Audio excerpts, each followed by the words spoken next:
Welcome to our lesson about the Core tool. To work with a trapped portion of a part, we use the Core tool. Let's begin by activating the tool. We're prompted to select a face on which to sketch the closed contour. And let's take a normal 2 view, shaded with edges. Let's shift select the 3 parting lines and hide them so this is a little easier.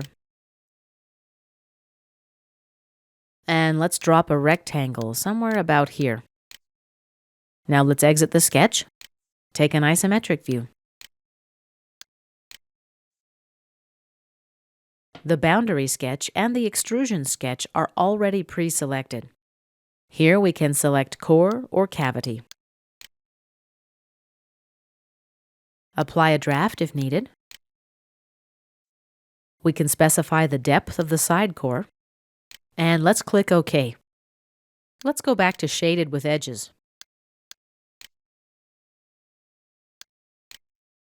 Here we've got more blocks. Let's hide the core and the model as well.